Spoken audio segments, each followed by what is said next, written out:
sabiduría, salmos de sabiduría, salmos que nos ayudan para vivir, para estar confiados, para estar con esperanza, con fe, mientras estamos en esta tierra. Salmos sapiensales. La afirmación fundamental, ¿alguien la puede leer? Cuando el justo clama a Jehová, Él lo escucha y le responde. Amén. Cuando el justo clama a Jehová, Él lo escucha y le responde. No así con el impío, hermanos. No así con el impío.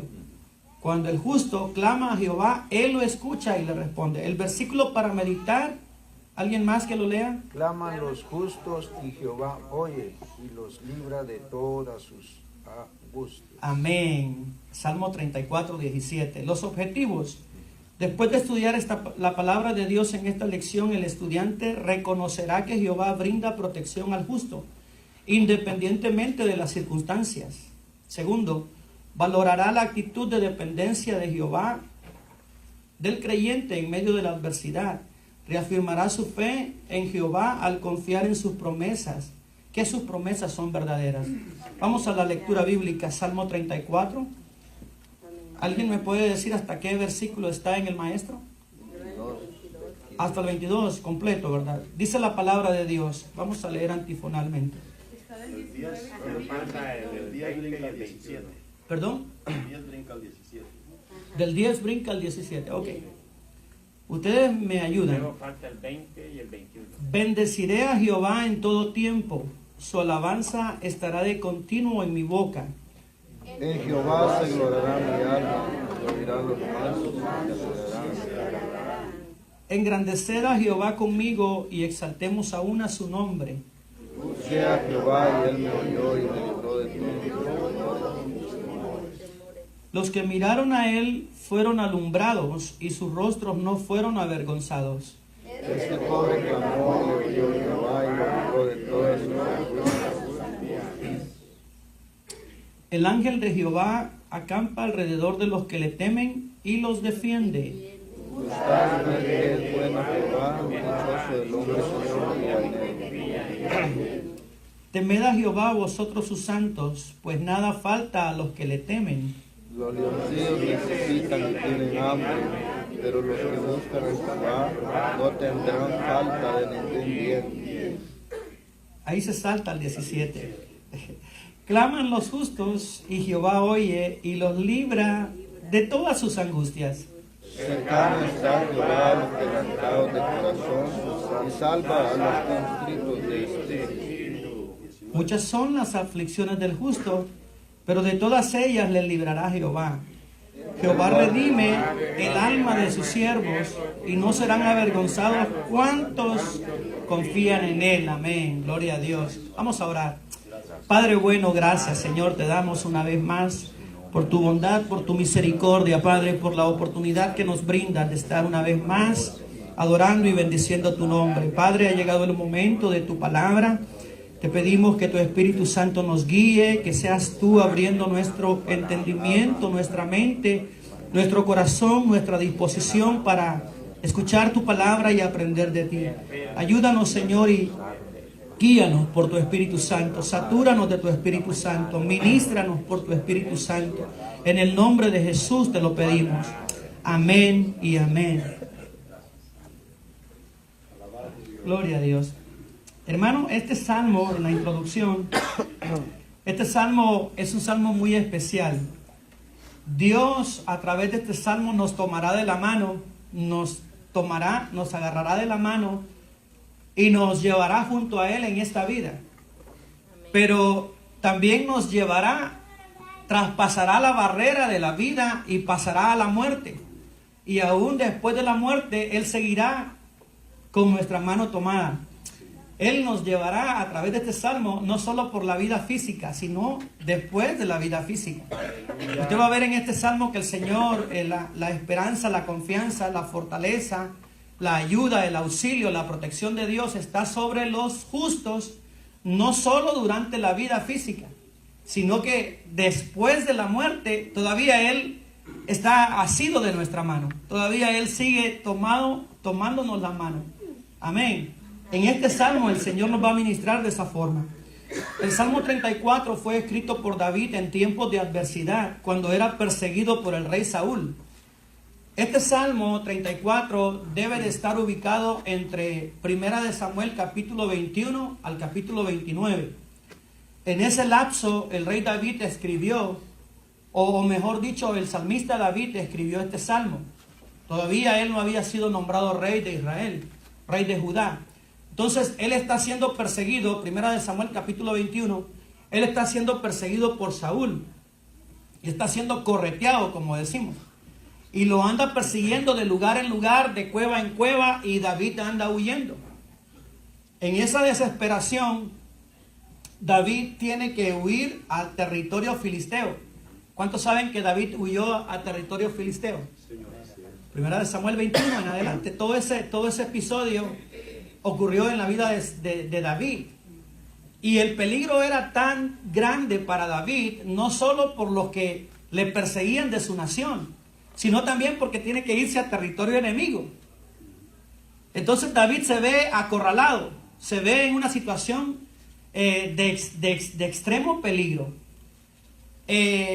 David fue quien había destruido a Goliat, quien había dado muerte a Goliat, y a través de David Dios había dado la victoria contra los filisteos y había causado en extremo muchas bajas al ejército filisteo, David y sus hombres. Más adelante él tiene que huir a ese mismo territorio. Entonces dése cuenta usted la angustia en que David se encontraba. Si estaba en su pueblo, el rey Saúl lo quería matar, y si se iba a territorio enemigo, pues era territorio enemigo. Entonces él tenía que andar huyendo. En una ocasión, 1 de Samuel capítulo 21 del 10 al 15, 1 de Samuel 21 del 10 al 15, David tiene que hacerse o pasar por loco. No tiene que buscarlo, solo apúntelo. Tiene que pasarse por loco ante el rey Aquís, rey de Filistea. Tiene que hacerse loco y dejar que su saliva corriera. Y tenía que andar escribiendo en las paredes y en las puertas de las casas para que el rey Aquís lo hiciera pasar por loco. ¿Se da cuenta de lo tremendo de la preocupación de David? Sí, lo que Amén. pasa es de que los príncipes de los filisteos se dieron cuenta que David era tremendo. Tremendo guerrero. Ellos fueron los que le dijeron al rey. Entonces Exacto. ahí fue cuando él se hizo pasar por loco. Se hizo pasar por loco. Y eso lo ayudó. Y dejaba correr la saliva. Y eso fue lo que lo salvó. Porque Aquís lo menospreció. A los locos no les hacían nada. Es que él dijo que acaso no tengo ya muchos locos aquí. Eso está en 1 de Samuel capítulo 21 versículo 12 en adelante, por ahí. Tengo suficientes locos aquí, déjenlo. ¿Qué va a hacer ese? Pero se le olvidó que ese David fue el que había derrotado a Goliat.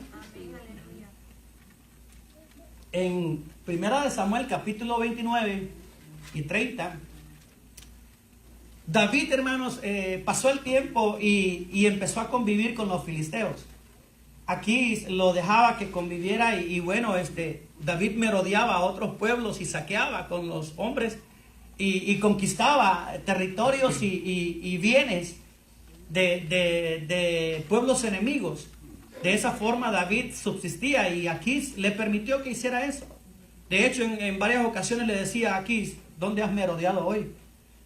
Y él decía, ahí en territorio cananeo, ahí fui a agarrar unas vaquitas y a tomar posesión. Entonces, en el capítulo 30 de 1 de Samuel, Filistea va a la guerra contra Saúl. Fue cuando Saúl consultó a la pitonisa, 1 de Samuel capítulo 30. Entonces, en esa guerra, Aquís, el rey de Filistea, le dijo a David que tenía que ir con él y sus hombres. Hermano, David acepta, en primera instancia acepta, pero ¿cómo iría el corazón de David? Le pregunto yo a usted, ¿cómo se sentiría David tener que ir a matar, a pelear contra los de su nación, contra el mismo pueblo de Dios? David era aquel hombre que le perdonó la vida en varias veces a Saúl, diciendo, ¿cómo yo voy a tocar hacerle daño al ungido de Jehová? Sabía que Jehová era el Dios de Israel, pero en esta ocasión Aquís lo manda a la guerra juntamente con él y lo manda al frente. Entonces los soldados generales de Filistea le dijeron a Aquís, no permitas que David vaya con nosotros, es un hebreo, nos va a traicionar, se va a rebelar en la guerra y se va a venir contra nosotros. Pero imagínense la angustia de David. Yo me imagino a David en su caballo orando, pidiéndole al Señor, Señor, cambia las cosas, porque ¿cómo voy a pelear contra tu pueblo? Y el Señor de una forma milagrosa hace que Aquís, hermano, se retracte y le diga, ¿sabes qué, David? Vete, tú no puedes ir a pelear con nosotros porque eres parte de ellos. Mejor vete y quédate a un lado. Y así fue, hermano. Pero en ese contexto, él escribe este salmo.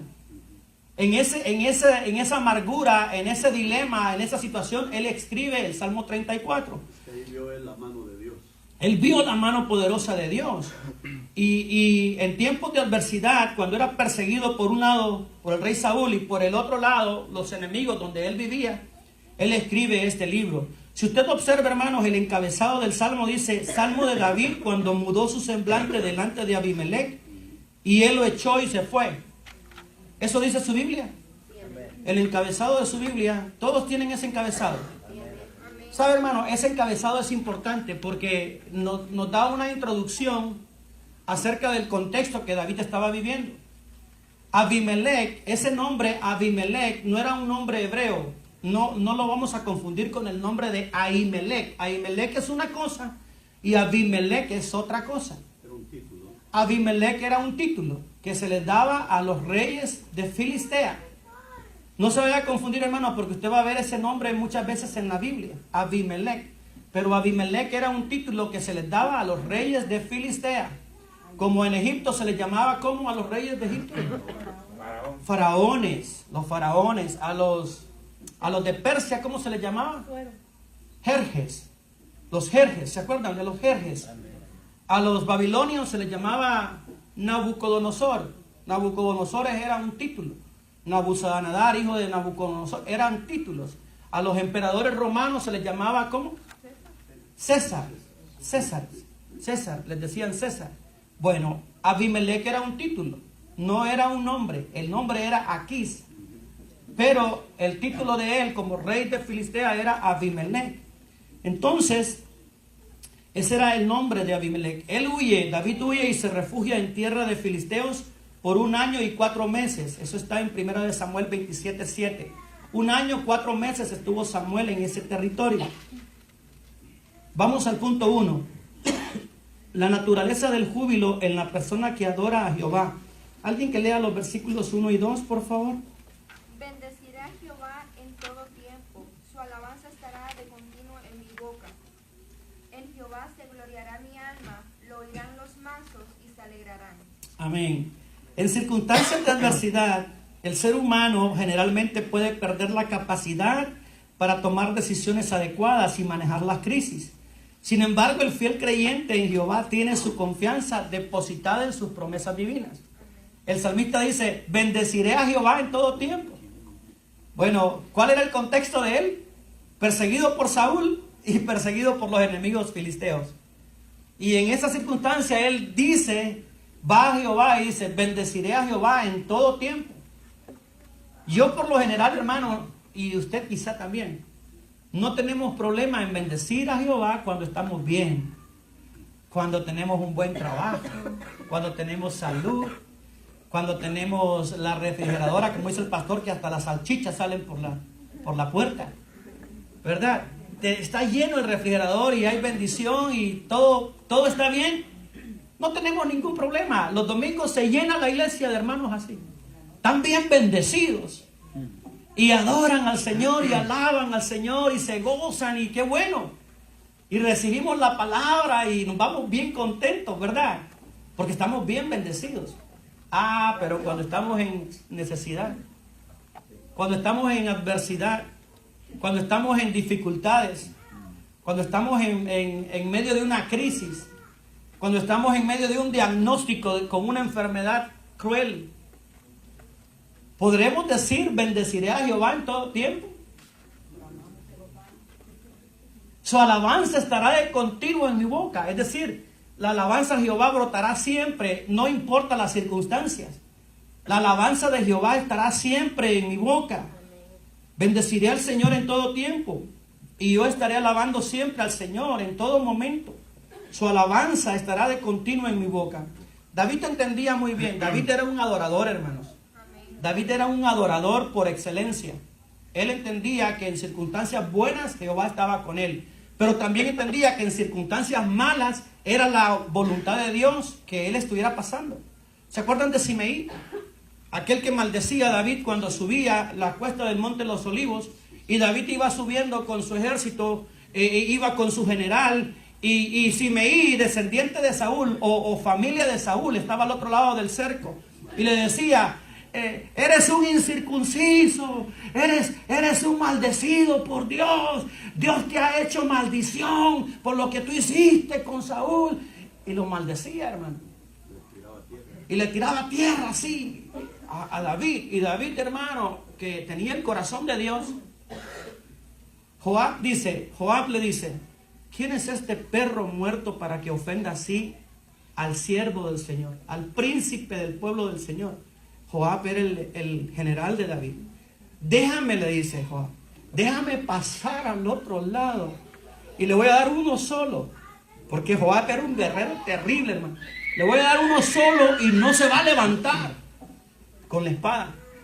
Y David se le queda viendo, hermanos, y le dice: déjalo, porque si Simeí está maldiciéndome es por causa de mi pecado. Es porque Dios lo ha puesto ahí y está maldiciendo y está diciendo todo eso por causa de mi pecado. Yo entiendo que esto es la voluntad de Dios. Déjalo, porque si Dios le permite es porque yo he pecado contra Dios. O sea que David era alguien que conocía el corazón de Dios. Y en buenas y en malas él adoraba al Señor. Bendito sea su nombre. En Jehová se gloriará mi alma, dice el versículo 2. Lo oirán los mansos y se alegrarán. La expresión de gozo que David tenía se vuelve tan contagiosa que al oírlos los mansos también se alegran. Los mansos, hermanos, tiene que ver con ¿qué? Con mansedumbre. ¿Y mansedumbre qué es? ¿Se acuerdan de Gálatas 5:23? Es un fruto del Espíritu. La mansedumbre no la produce usted por característica natural. Hay personas que son humildes, naturalmente son humildes, pero la mansedumbre tiene que ver con la obra del Espíritu Santo en nosotros. ¿Por qué? Porque la mansedumbre es un fruto del Espíritu. Yo no lo puedo multiplicar o producir por mi propia cuenta. La mansedumbre tiene que ver con lo que Dios hace en la vida del ser humano y tiene que ver con uno de los frutos del Espíritu. Porque el fruto del Espíritu es amor, gozo, paz, paciencia, benignidad, mansedumbre, dice Gálatas 5:23. Mansedumbre es una persona humilde. Tiene las características de ser una persona que tiene el Espíritu Santo y que es pacífica. Que cuando ve que hay contienda, pues no se involucra.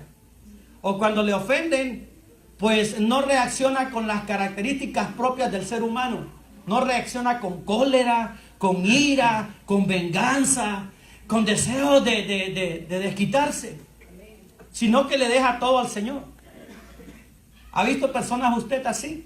Que son agredidas, sea verbalmente o físicamente, y le dejan la causa al Señor. Eso tiene que ver con la mansedumbre. Dice David que cuando lo oirán los mansos, y los mansos tiene que ver con los hijos de Dios, ellos se van a alegrar también, les va a producir gozo, les va a contagiar del gozo y ellos van a adorar al Señor. Bendito sea su nombre. El punto 1b dice: el adorador convoca a otros para que alaben al Señor. Salmo 34:3. ¿Alguien más que lo lea? Engrandecer a Jehová conmigo y exaltemos aún su nombre. Amén. Engrandecer. Esa palabrita es bien importante. Nosotros no podemos por nuestros medios hacer que Dios sea más grande. Él ya es grande. Él no necesita la adoración de nosotros, pero Él se goza en que su pueblo le adore. Él tiene millones y millones de ángeles especiales que saben de música, que saben de adoración, que saben de entonación, que saben de alabanza, y ellos le están adorando constantemente. Pero a él le agrada que sus hijos, nosotros, le adoremos con todo nuestro corazón. La palabra engrandecer viene del verbo hebreo rum, R-U-M, rum, Y rum significa acrecentar, alabar, apartar, aumentar, eminenciar, encumbrar, exaltar, excelso, glorificar y ofrecer. Todos esos sinónimos tienen la palabra engrandecer. Es decir, que cuando usted viene y alaba al Señor, usted está levantando el nombre de Jehová en alto. Y usted le está dando todo reconocimiento y lo está poniendo por sobre todas las cosas y por sobre todas las circunstancias. Cuando usted alaba al Señor, hermano, usted está poniendo el nombre del Señor sobre todas las cosas y sobre todas las circunstancias. Es decir, que está pasando una circunstancia difícil en su vida, pero usted decide voluntariamente engrandecer el nombre del Señor. Y su circunstancia, que es trágica, tal vez es una situación difícil, pero usted mismo decide darle la prioridad a la alabanza al Señor. Engrandeced a Jehová conmigo y exaltemos aún a su nombre. Es una declaración muy importante porque a los adoradores les encanta que el pueblo se una. Les encanta, los hermanos que cantan están siempre animándonos y hay un hielo a veces, hermanos, en la casa de Dios. Hay un témpano y hay un frío. Y yo no sé, hermanos, si son las pruebas que estamos pasando, las circunstancias. Hay dos situaciones por las cuales nosotros a veces no queremos adorar a Dios. Dos posibles situaciones. Una está en el capítulo 51 de Salmos, que donde David dice, vuélveme el gozo de tu salvación y espíritu noble me sustente. David está pidiendo perdón por su pecado. Puede ser que por causa del pecado nuestros labios estén amarrados, estén sellados y cosidos y no podemos alabar a Dios. Puede ser el pecado porque el pecado rompe la comunión con Dios y no podemos alabar a Dios y estamos encerrados en un témpano de hielo y no podemos. Pero cuando venimos a la presencia de Dios, reconociendo nuestro pecado y pidiendo perdón al Señor, hermanos, se rompe esa barrera. Dichoso el hombre, dice el Salmo 32:1, bienaventurado el varón a quien Jehová no inculpa de pecado y en cuyo corazón no hay engaño. Cuando somos perdonados, somos bienaventurados y empezamos a adorar al Señor y hay libertad. La otra causa posible por la cual no podemos adorar es porque le estamos dando una mayor relevancia a los problemas y dificultades que a la grandeza de nuestro Dios. Cualquiera de las dos causas puede ser.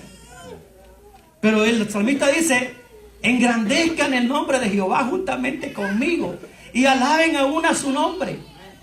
Alaben aún a su nombre. ¿Qué están esperando ahorita, por ejemplo? Usted es un adorador, dele un gloria a Dios al Señor. Usted ha sido perdonado de su pecado, alabe al Señor. Dele palmas al Señor. Dele gracias al Señor. Mire, hermano, los primeros 3 versículos de este salmo, David alaba al Señor, David busca la presencia del Señor, David reconoce su necesidad del Señor. En el versículo 4, el salmista dice, busqué a Jehová y Él me oyó y me libró de todos mis temores. Me parece a mí que en el versículo 4 Él dice un gloria a Dios, un aleluya. ¿Por qué? Porque ese pobre, y la pobreza, hermanos, ahí habla de alguien que es menesteroso, de alguien que es sensible, de alguien que se da cuenta de su condición y alguien que se humilla a los pies del Señor. Dios no puede hacer nada con un orgulloso. Dios no puede hacer nada con un altivo. Dios no puede hacer nada con un arrogante, con un autosuficiente. Pero Dios puede hacer grandes cosas con aquel pobre, con el pobre de espíritu, con el que se humilla, con el que viene a los pies del Señor humillado en una condición de dependencia. Este pobre, dice David, buscó a Jehová y Él me oyó y me libró de todos mis temores. De todos los temores, no solo de los que tenía en ese momento, sino de los que vendrían después. ¿Cuántos saben que Dios está con nosotros en este momento y estará también con nosotros el día de mañana? No importa las circunstancias, hermano. No importa la situación, Él estará con nosotros siempre. Me gusta cómo el salmista invita a la congregación: engrandeced a Jehová y únanse conmigo. Únanse conmigo. Este pobre, él, hermano, él dice, este pobre, refiriéndose a él. Este pobre tuvo una experiencia. Este pobre clamó a Dios y Él le oyó. Pero yo resalto, hermanos, que David Está poniendo ahí un ejemplo propio, personal, una experiencia propia que Dios ha hecho con él. Este pobre clamó a Dios y él le oyó. Hermano, la experiencia de la salvación es individual. La experiencia que Dios quiere tener con cada uno de nosotros es personal. Usted no puede recibir una bendición por el que está a su lado, o por el líder, o por su papá, o por su mamá, o por el... Usted tiene que meterse con Dios personalmente.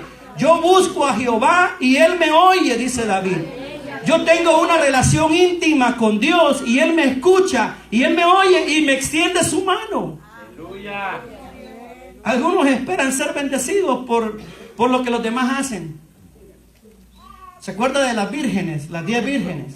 Mateo 25, que dice que 5 estaban preparadas y 5 estaban desapercibidas. Pues las 5 desapercibidas fueron y le dijeron: dennos de vuestro aceite porque nuestras lámparas se apagan. Y las 5 que tenían aceite fueron egoístas. No. Entonces, ¿qué fueron? No, porque les iba a faltar si compartieron. Porque la enseñanza principal que Jesús nos está dando es que la relación con Dios es personal.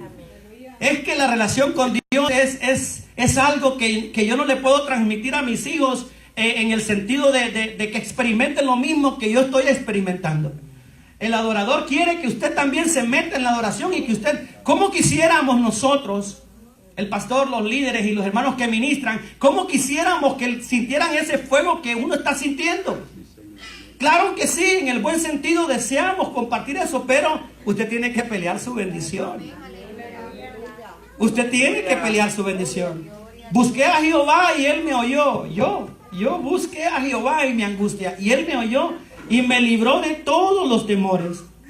El maestro dice: cuando la comunidad de fe, es decir, la iglesia, da testimonio de lo que Dios ha realizado en beneficio de un creyente o de su pueblo, las alabanzas expresan el profundo agradecimiento al reconocer el caudal amoroso del Dios de la vida en beneficio de ellos.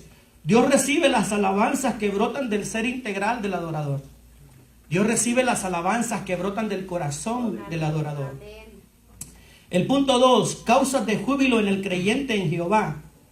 Cuando tenemos júbilo, hermanos, cuando hay una razón de júbilo en nuestro corazón, podemos adorar al Señor con libertad y podemos estar seguros de que esa adoración sube a su gracia, sube al trono de su gracia. El testimonio del creyente sobre el poder de la oración. Versículo 4, busqué a Jehová y Él me oyó y me libró de todos mis temores. El punto 2 dice, el punto B del segundo punto, o el inciso B del segundo punto, seguridad y confianza de la protección divina. Alguien que lea los versículos 5 al 7, por favor. Los que miraron a Él fueron alumbrados y sus rostros no fueron avergonzados. Este pobre clamó y le oyó Jehová y lo libró de todas sus angustias. El ángel de Jehová acampa alrededor de los que le temen y los defiende. Amén, gloria a Dios. Qué bonito, hermano. Vamos a ir de 3 en 3, de 3 versículos para avanzar, porque no, los niños tienen que pasar al frente y dar un resumen de lo que han aprendido. La angustia que antes existía en la persona desaparece. El rostro lleno de preocupación y sufrimiento es transformado en sonrisas y expresiones de gozo, ya que ninguna persona que entrega su vida al Señor será defraudada. No serán defraudados cuantos en Él confían. Isaías dice que dice, el que habita la eternidad, el alto, el sublime, el que habita en la majestad de su alabanza, dice que Él habita en lo eterno y en lo más alto y sublime. Pero dice que así como Él habita en lo alto y sublime, Él baja hasta lo sumo de la tierra para exaltar el corazón humillado, para levantar al corazón humillado, al corazón que se humilla. Amén. El alto y sublime, el que habita la eternidad, dice que desciende de lo alto y de lo sublime para levantar el corazón del pobre, para levantar el corazón del que está humillado. El que se humilla, hermanos, no puede ser humillado. Dios no humilla al que ya está humillado. Dios no humilla al que voluntariamente se humilla ante Él. ¿Está de acuerdo? ¿Qué le va a humillar si ya está derretido? Ya está doblegado. ¿Qué? más bien lo levanta y lo exalta. Lo exalta, lo honra. Amén. Por su veracidad y fidelidad, Dios no desampara a cuantos en Él confían. Por el contrario, es fundamental que todo ser humano pueda concienzarse de sus limitaciones humanas y acercarse a Dios con corazón contrito y humillado, confesando su incapacidad para obtener salvación propia. Tenemos que venir al Señor confesando nuestra incapacidad para obtener salvación propia. Pedro dijo, en ningún otro hay salvación. En ningún otro hay salvación. Porque no hay otro nombre. Hermano, yo puse aquí un paréntesis en mis notas. El salmista David está clamando al Señor y busca la protección divina. El versículo 6 dice, busqué a Jehová y Él me oyó y me libró de todos mis temores y todas angustias. Y dice, el ángel de Jehová acampa alrededor de los que le temen y los defiende. Yo puse entre paréntesis, en estos momentos de adversidad y de zozobra política, en donde muchos indocumentados están siendo perseguidos por las autoridades de este país, y muchos están siendo separados de su familia, y muchos de ellos son hijos de Dios, y muchos de ellos son temerosos de Dios, y muchos de ellos son fieles cristianos. Yo no soy profeta ni soy hijo de profeta, pero le puedo decir por la palabra que Dios del cielo enviará su gracia, que Dios del cielo enviará su misericordia, que Dios tendrá misericordia de nosotros, que Dios mandará del cielo su mano poderosa y Él nos va a sacar en victoria. Él nos va a sacar en victoria, hermanos. Él nos va a dar la victoria. ¿Se acuerdan de Mardoqueo? Del cielo Dios enviará su mano y del cielo el Señor enviará salvación. Y si tú no te metes con el Señor, quién sabe el día de mañana qué será de ti, Esther. Métete con el Señor y de nosotros Él tendrá misericordia. Eso dice la palabra. Busqué a Jehová y Él me oyó y me libró de todas mis angustias. ¿Acaso eso no nos está produciendo angustia? Nos produce angustia, hermanos, el hecho de pensar que nuestros hermanos puedan ser separados. Nos produce angustia y a veces desesperación, impotencia. Pero podemos confiar en el Señor de que Él tiene nuestras vidas en sus manos. Y que Él mandará a su favor, su misericordia. En Los Ángeles había un hermano que fue deportado. Y de una manera muy especial en Guatemala, Dios lo está usando y es un pastor en Guatemala.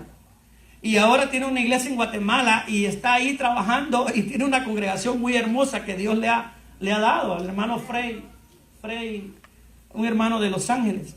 Y hay otro hermano de San José también, que era copastor de mi hermano Darío, que también fue deportado a El Salvador y ahora tiene una obra preciosa en El Salvador. Allá está en un cerro de Chalatenango y tiene una iglesia tremenda, hermanos. Y ahí lo tiene el Señor. Busqué a Jehová y Él me oyó y me libró de todas mis angustias. Jehová dice a Jeremías, en Jeremías 32:27, he aquí que yo soy Jehová, Dios de toda carne, ¿habrá algo difícil para mí? ¿Se acuerda que Jeremías, hermano, fue encerrado en la cárcel, en el patio real?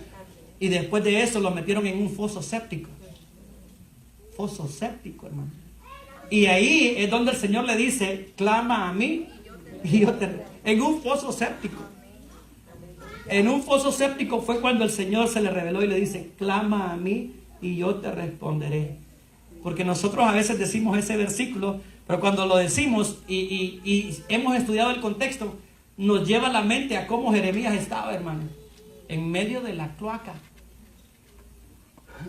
Clama a mí y yo te responderé. Y después le dice el Señor, yo soy Jehová, Dios de toda carne, ¿habrá algo difícil para mí?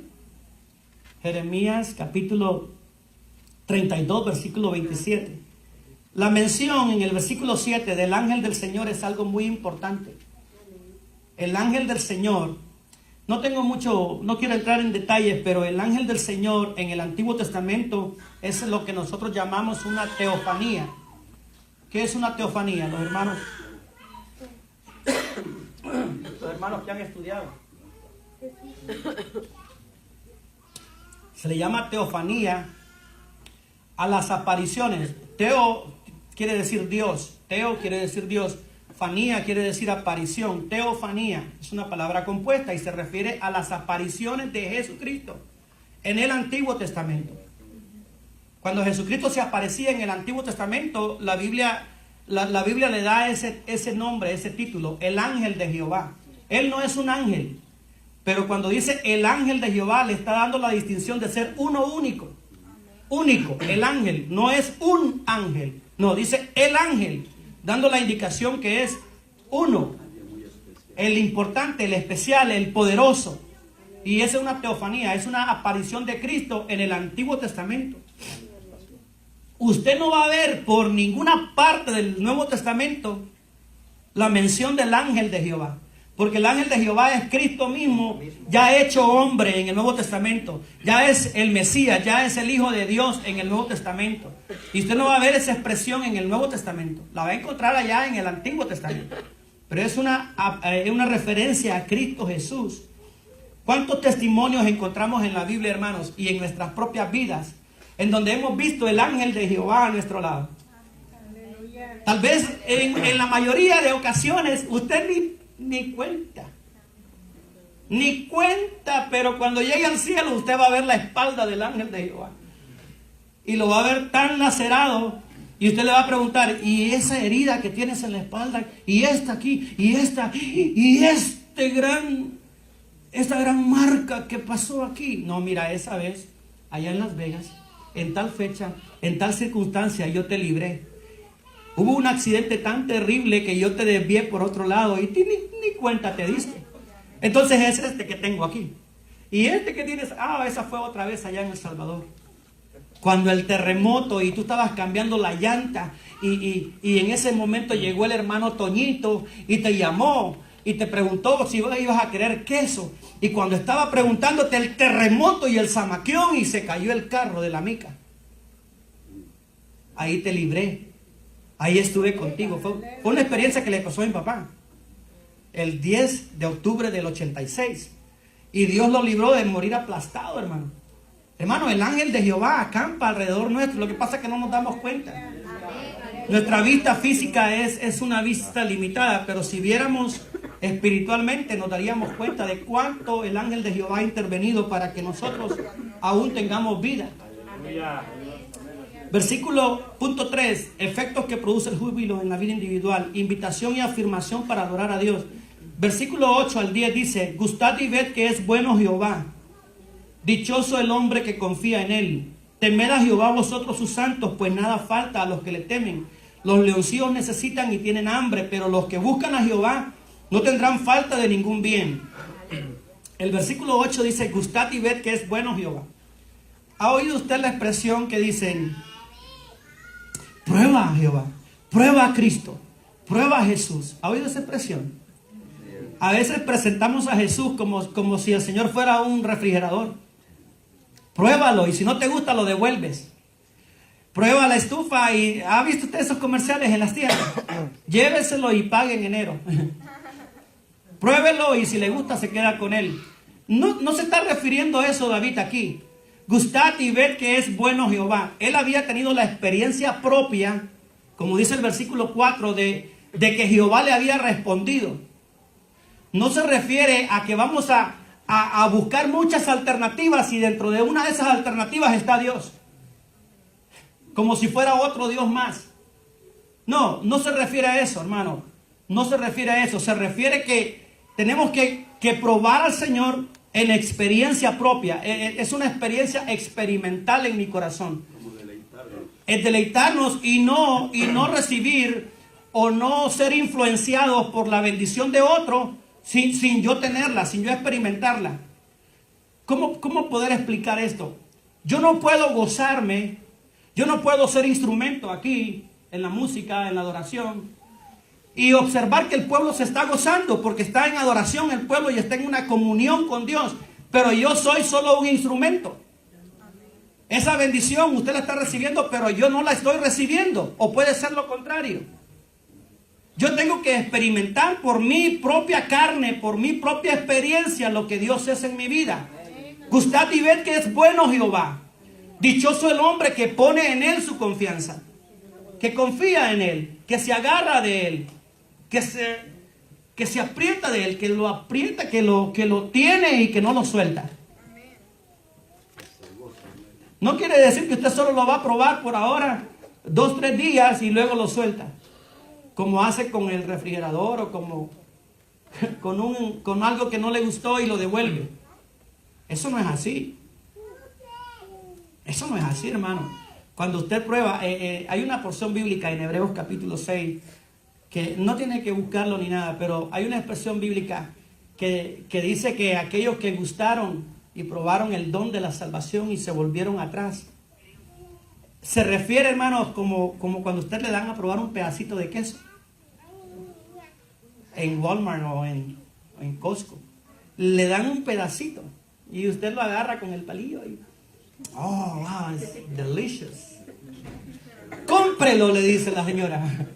Le quiere vender un gran pedazote así. Y usted, hermano, le gustó el queso, pero ¿qué? ¿Lo compró? Bueno, es lo mismo. Algunos han gustado el don de la salvación, lo han sentido, lo han probado, pero no lo han digerido completamente. Solo lo probaron, lo gustaron y no se hicieron de él. Pero Dios quiere que nos llevemos todo el queso, todo el paquete. Y hay quienes pasan hasta 3 meses a comer. 3 meses y no lo compran.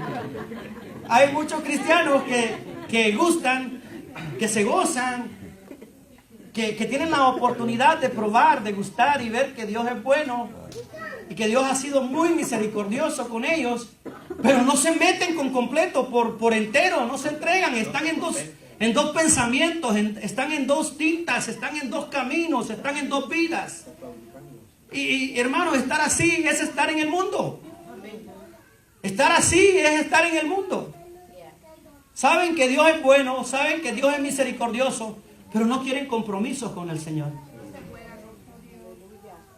Es terrible, hermano. Temed a Jehová vosotros sus santos. La palabra temer tiene que ver con la reverencia, con la devoción. No es estar lleno de pavor porque nos va a castigar. No, temer significa reverencia a Jehová. Los que temen a Jehová son los justos, hermanos. Son los temerosos de Dios. Son los que se apartan del mal. Son los que voluntariamente se entregan al Señor y que son dóciles al Espíritu Santo en sus vidas cuando tienen que decidir sobre el bien y sobre el mal. Nada les falta a los que le temen. No hay nada. Nosotros podemos estar a veces en pobreza, hermano. Todos de alguna forma hemos experimentado escasez. Pablo le decía a los filipenses, he aprendido, estoy formado, decía Pablo. Yo estoy formado, estoy capacitado para estar en necesidad y para estar en abundancia. Para estar en pobreza o en riqueza. En todo y para todo he sido enseñado. Todo lo puedo en Cristo que me fortalece. Amén. Entonces Pablo está diciendo, sea que haya pobreza o sea que haya abundancia, mi fe no va a menguar ni va a ser modificada. Mi fe siempre va a estar puesta en el Señor y voy a confiar siempre en el Señor. Gloria a Dios. Amén. Bendito sea su nombre. Aleluya. Los leoncillos, dice el 10, necesitan y tienen hambre, pero los que buscan a Jehová no tendrán falta de ningún bien. Mire que nos compara con animales irracionales. El salmista nos compara con animalitos que tienen una gran necesidad, pero que de alguna forma no pueden ser complacidos. A veces que la leona no ha cazado nada. ¿Sabe por qué caza la leona, hermano? Los leones son bien haraganes. No les gusta cazar. Cazan las hembras. Y los leones están echadotes, esperando. Y cuando tienen la presa, van y le arrebatan la comida a las pobres leonas. Comen primero. Sí. ¿No los ha visto, hermano? Discovery Channel. Como la oveja, ¿verdad? Las ovejas son trabajadoras y los machos, ¿no? Sí. Pero cuando está la presa, van y le arrebatan y comen ellos primero y dejan las sobras. Pero las leonas que tienen sus cachorros pequeños, ellas reservan comida, tratan de agarrar comida y le llevan los pedazos de filete a los pobres leoncillos. Pero a veces no han cazado nada. Y tienen hambre y están muriéndose de hambre.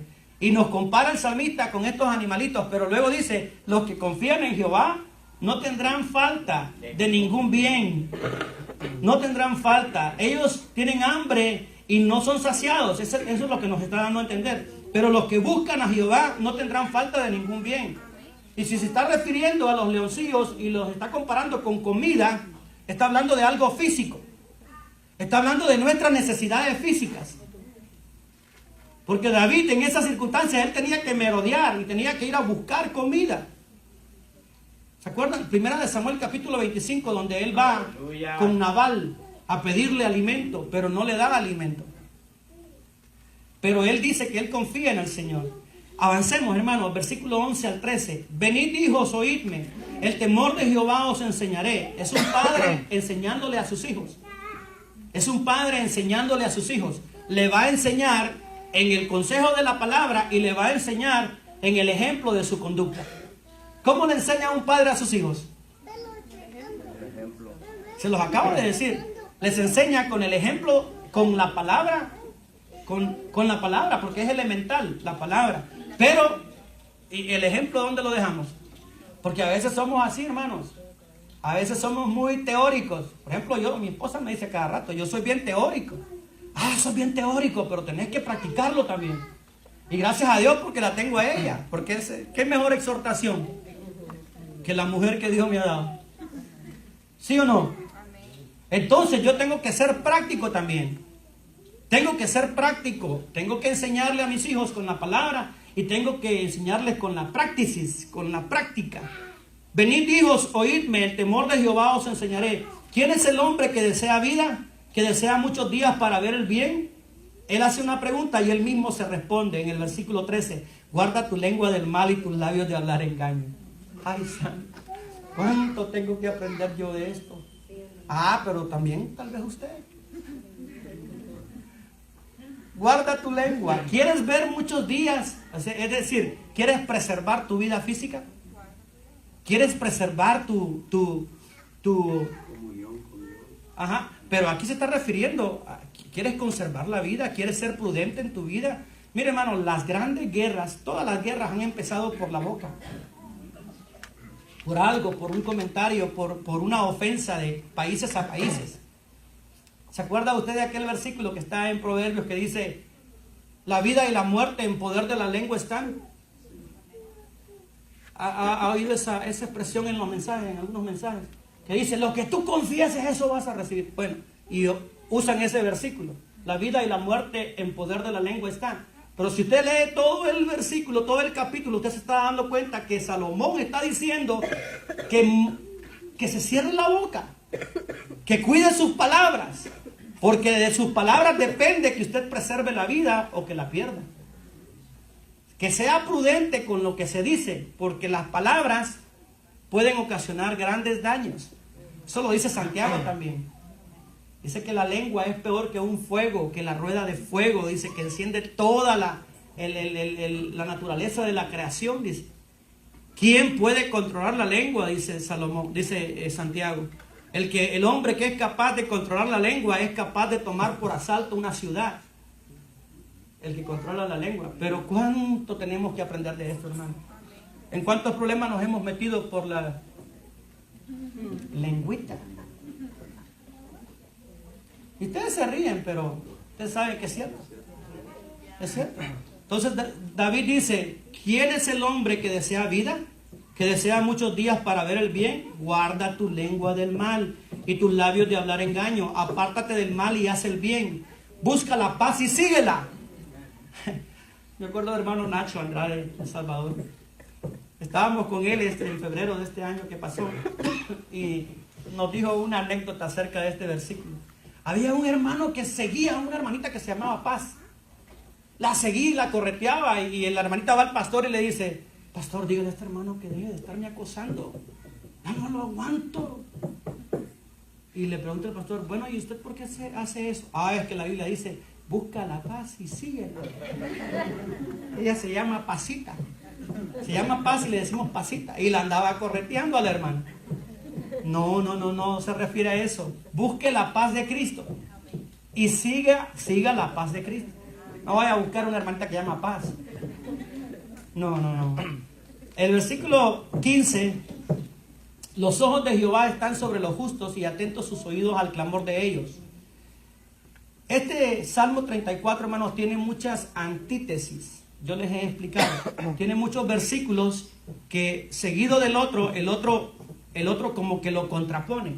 Eso se llama antítesis. Dice el salmista en el 15, los ojos de Jehová están sobre los justos. Justos en el Antiguo Testamento eran los temerosos de Dios. Justos en el Nuevo Testamento son los justificados por la sangre de Cristo. Lo entendemos, ¿verdad, hermanos? Justos en el Antiguo Testamento son los que eran temerosos de Dios y apartados del mal. No que eran impecables, ellos tenían pecados también, pero eran apartados del mal y eran temerosos de Dios. Esos son los justos. Ahora, nosotros somos justificados en el nuevo pacto por la sangre de Cristo. Entonces, los ojos de Jehová están sobre los justos y atentos sus oídos al clamor de ellos. Es decir, que Dios está atento a sus hijos, a los que le temen, a los que son apartados del mal, a los que están en una comunión con Él.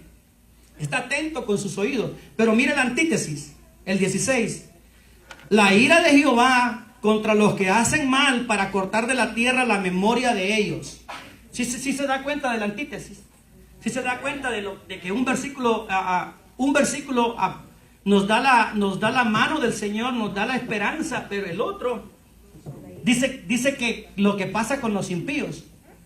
Dice que la ira de Jehová contra los que hacen mal para cortar de la tierra la memoria de ellos. En el 15, Dios escucha las oraciones de sus hijos. En el 16, Él dice que desaprueba, que es abominación, que aborrece, que le da ira el que hace el mal y que lo va a cortar de la tierra. Cortar ahí, hermanos, le va a quitar y no le va a dar herencia. Porque dice que cortará de la tierra la memoria de ellos. No tengo tiempo para entrar en detalle, hermano, pero hay demasiado sentimentalismo en la iglesia para aprobar a aquel pecador, para aprobar a aquel hombre o aquella mujer que maltrata a su cónyuge, que maltrata a su esposa, o la mujer que maltrata a su esposo y que se va y que se aparta del hogar y anda en el mundo haciendo promiscuidad y adulterando y haciendo toda clase de maldad y toda clase de pecado. De repente regresa a la casa, la esposa le abre la puerta y viene y ve que su hijo está enfermo y se inclina y empieza a orar y la familia empieza a sentir lástima por él. Ay, a mí me duele mucho el estómago cuando veo eso, porque eso no arregla nada, porque el versículo 16 dice que Dios aborrece eso, porque la ira de Jehová está contra aquellos que hacen el mal para cortar de la tierra la memoria de ellos. No lo digo yo, lo dice la Biblia. Lo que ese pecador, lo que esa mujer o hombre, lo que esa persona tiene que hacer es ir a la cruz de Cristo primeramente. Es reconocer su pecado, es decirle: Señor, perdóname, pequé, hice lo malo contra ti, restaura mi vida. Y cuando Él hace eso, Jesucristo tiene abundante perdón. Jesucristo tiene abundante perdón, lo perdona. Y ahora este pecador puede entrar al acceso del Padre. A eso se refiere David. Porque no tiene ningún derecho aquel pecador que quiere ir a la presencia de Dios sin antes pasar por el arrepentimiento, sin antes ir al Gólgota, sin antes ir a la cruz de Cristo. No puede, no tiene acceso, no tiene audiencia. El único que tiene audiencia es aquel que ha ido a la cruz. El único que tiene audiencia es aquel que ha ido a Cristo Jesús, pidiéndole perdón, restauración, pidiéndole nueva vida, reconociendo su pecado. Y cuando el pecador hace eso, hermano, el Señor hace misericordia. Entonces ese hombre viene a ser justificado. Y como justificado, ahora sí tiene acceso directo con Dios. ¿Cuántos son justificados? Justificados pues por la fe tenemos paz para con Dios por medio de nuestro Señor Jesucristo. Aleluya. Si somos justificados, hermanos, tenemos audiencia directa con el Padre. Y eso me produce gozo a mí. Eso le producía gozo a David.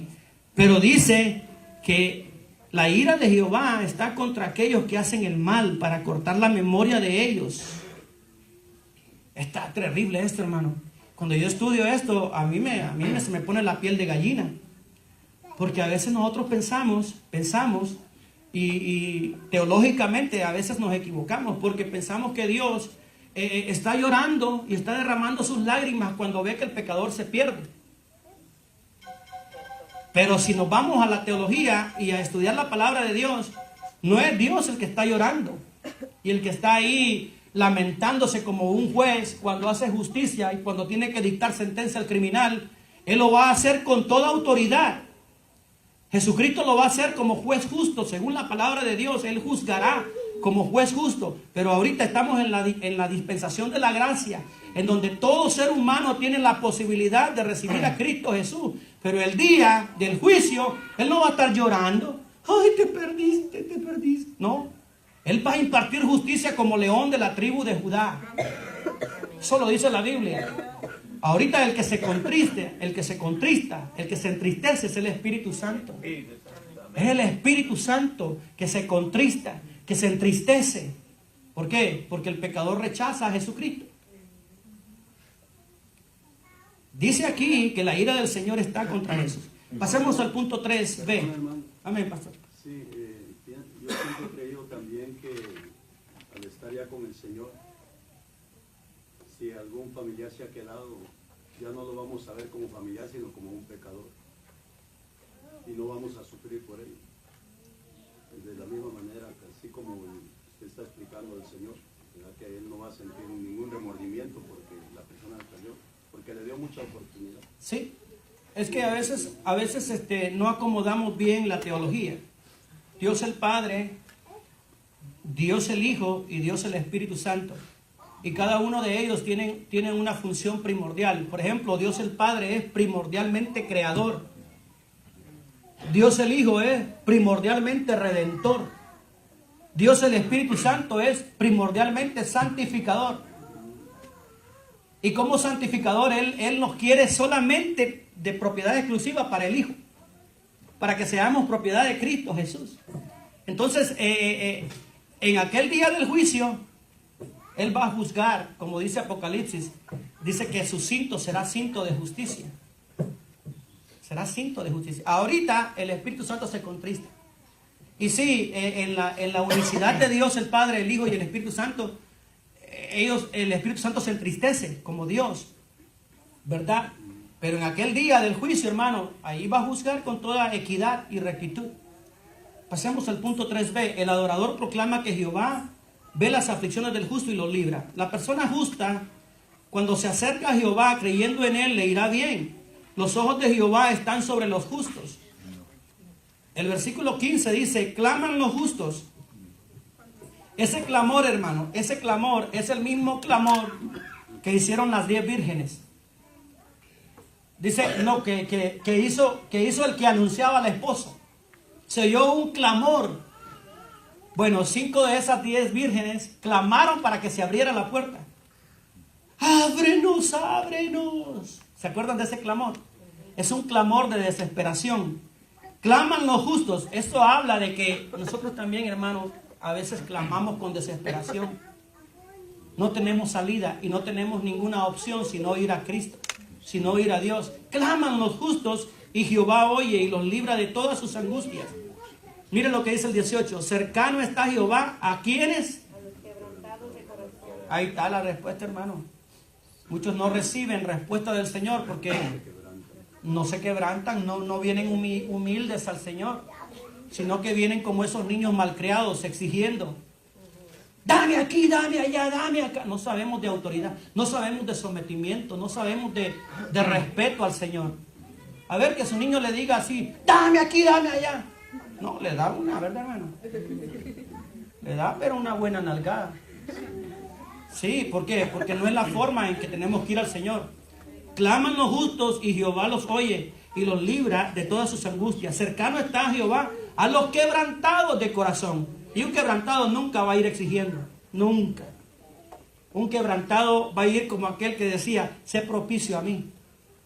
Ten misericordia de mí, Señor. Sé propicio a mí, que soy pecador. Amén. Y salva a los contritos de espíritu. Muchas son las aflicciones del justo, dice el 19, pero de todas ellas le librará Jehová. Hay 2 puntos importantes en estos 3 versículos, del 17 al 19. El primero es que el que está dispuesto a tomar una posición de humildad, no como aquel hombre que llegó a la cama del niño y hizo ahí su show, y derramó unas lágrimas ahí de cocodrilo y convenció a todos los que estaban ahí. Y tal vez estaba orando así como muchos, ¿verdad? Que oran así. Ajá. Actuando. No, los contritos de espíritu, los que se acercan en humildad y vienen a Cristo Jesús como pecadores y confían en Él, Él les perdona, Él les recibe. Cercano está Jehová a los quebrantados de corazón y salva a los contritos de espíritu, dice el versículo 17. Él salva a los que se humillan, a los que reconocen su necesidad. Amén. A esos Él los salva y los libra. Ese es el primer punto.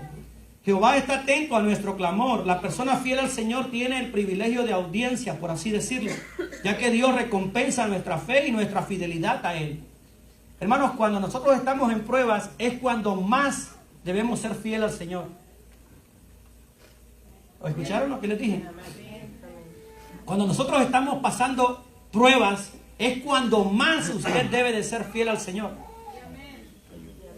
El apóstol Santiago dice, hermanos, o el apóstol Pedro, perdón, gozaos cuando os halléis en diversas pruebas, sabiendo que la fe de vuestra prueba producirá paciencia.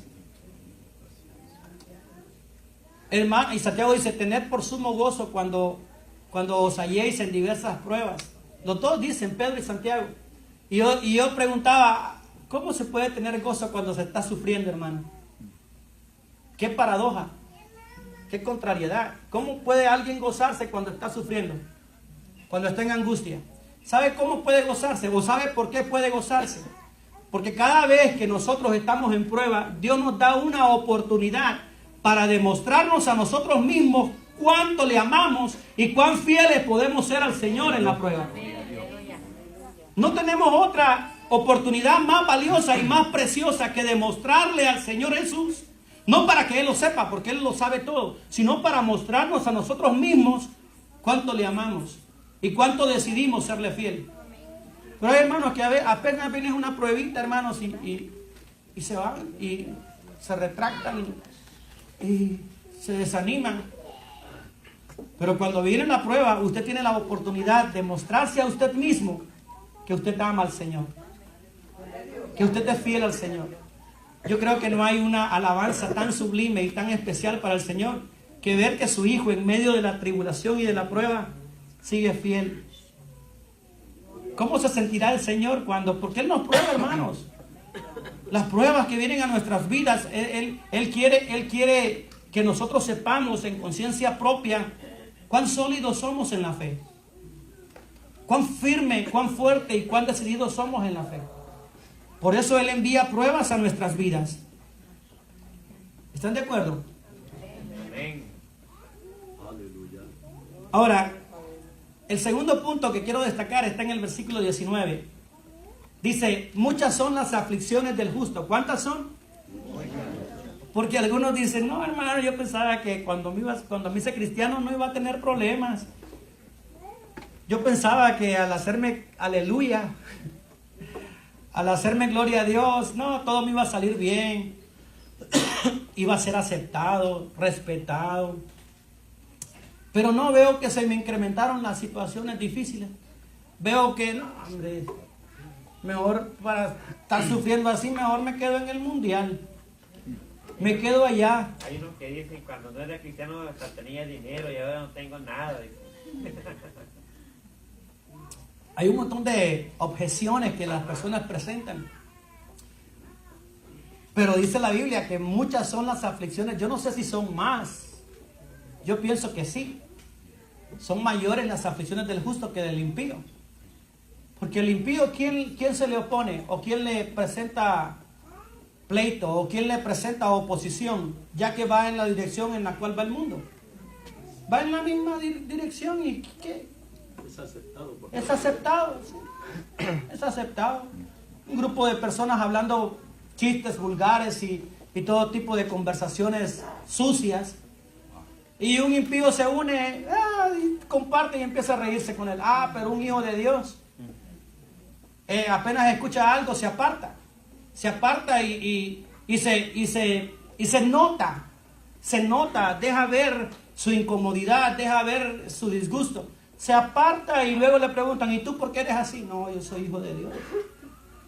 Aleluya, gloria a Dios, hermano Pablo, hermano Pedro. Y empiezan a darte carrilla, ¿verdad que sí? Empiezan a darte carrilla. Y usted dice, algunos, pues, yo pensaba que esto era más chévere, ser cristiano, la moda. Porque la moda hoy es ser cristiano, hay muchas iglesias, no, ser cristiano, ser cool. Pero aquí dice que muchas son las aflicciones del justo. Hermano, el segundo punto que quiero tocar es que aunque usted sea hijo de Dios, usted no está exento de tribulaciones, de pruebas, de angustias, de aflicción. ¿Está de acuerdo? ¿Y por qué me quedan viendo serio? Pues es que las aflicciones y las pruebas van a venir a nuestras vidas. Muchas son las aflicciones del justo, pero de todas ellas le librará Jehová. Esa expresión, le librará Jehová, tiene que ver con su presencia en nosotros.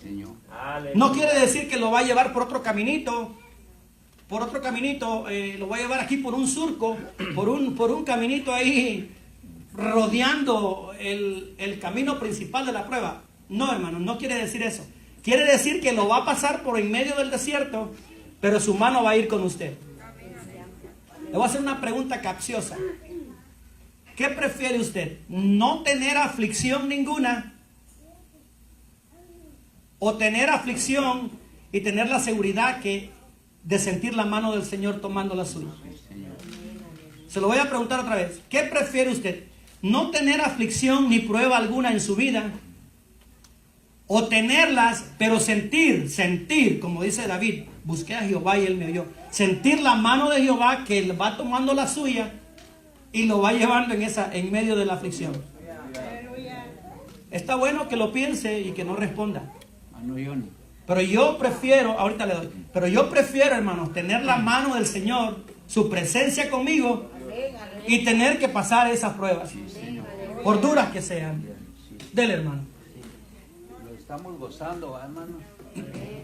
Una enseñanza muy linda, hermanos, porque Amén, gloria a Dios Dios. ha hecho en la vida nuestra, hermanos, es algo grande, ¿verdad? Por lo cual, ¿verdad? Nosotros tenemos una experiencia en la salvación, ¿verdad? Por lo cual siempre tiene que haber júbilo, ¿verdad? Tiene que haber un motivo de júbilo en nuestra vida por lo que Dios ha hecho en nuestra vida, ¿verdad?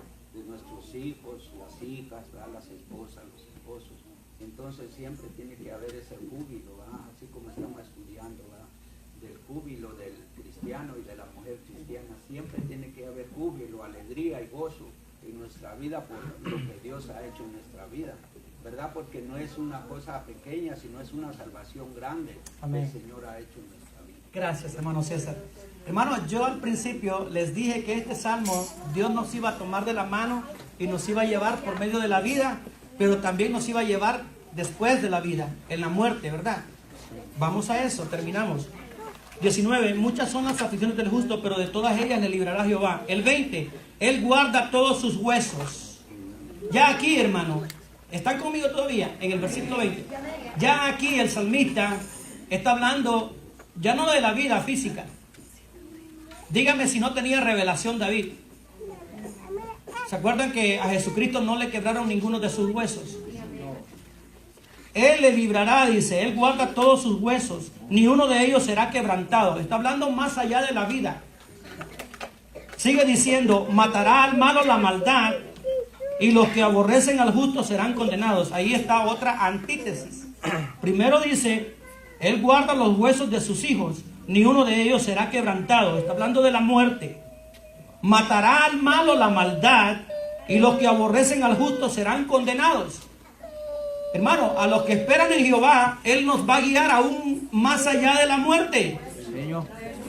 Pero al malo lo matará su maldad, y cuando muera, lo que le espera es un juicio irreversible. La segunda muerte, y miren lo que dice, sigue diciendo, otra antítesis, 22. Jehová redime el alma de sus siervos, no serán condenados cuantos en Él confían. Estos tres versículos, hermanos, nos hablan más allá de esta vida. Estos tres versículos me dicen a mí de que Dios no solo se encarga de mi vida física de este lado, sino que Él sigue conmigo aun cuando yo muera. Mi alma no será condenada. Mi espíritu ni el suyo, porque usted es un hijo de Dios. Dice que al malo lo matará su maldad y lo que le espera es el juicio. Pero a los hijos de Dios, Él sigue de la mano con nosotros. Hermano, ¿no le da gozo eso? ¿No le da gozo eso? Aleluya, a mí me da gozo, hermano. ¿Por qué? Porque cuando termine esta vida física, solo vamos a cerrar los ojos y vamos a ver la mano del Señor con nosotros. Esa es la esperanza que tenemos, hermano. Los objetivos los hemos cumplido. Los objetivos de la clase. Ahora reconocemos que Jehová es quien nos brinda protección en esta vida y más allá de esta vida, no importando las circunstancias.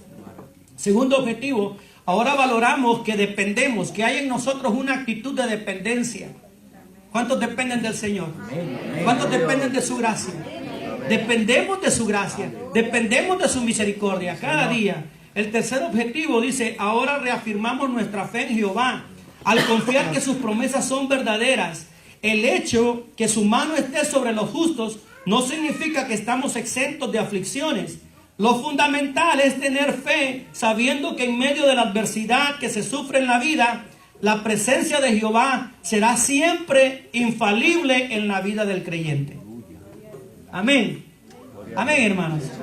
Oremos al Señor y le damos gracias y vamos a darle parte a los niños. Gracias, Señor, por tu palabra. Gracias, Padre, por este Salmo 34, Señor, que a través de él tú nos enseñas que estás con nosotros en medio de la adversidad, en medio de la prueba, pero también que vas con nosotros, Señor, aún más allá de la muerte, aún más allá de la vida, Señor. Confiamos en ti, confiamos en tu palabra. Ahora comprendemos un poco mejor, un poco más este salmo tan precioso. Tú guardas los huesos de tus hijos, ni uno de ellos será quebrantado. Matará al malo la maldad, pero a los justos no serán condenados. Tu palabra es fiel y verdadera, Señor. Gracias por la esperanza que tenemos en Cristo. Gracias, Señor, por la redención que has obrado en cada una de nuestras vidas. Gracias por esta enseñanza. Gracias por tu palabra, Señor. Que podamos caminar confiados, Señor, en esta vida. Que podamos estar seguros en esta vida, Señor. Que podamos estar siempre tomados de tu mano, Padre. Sabiendo que tú eres poderoso. Sabiendo que aunque las aflicciones sean muchas, Padre, tú estás con nosotros, librándonos de todo mal, librándonos de todo peligro, Señor. El ángel de Jehová acampa alrededor de tus hijos. Y no solo eso, sino que los defiende. Gracias, Padre, por tu palabra. Quédate con nosotros, Señor. Sigue bendiciendo, Padre, las actividades que tenemos en este día, Padre. En el nombre de Jesús te damos gracias. Amén y amén.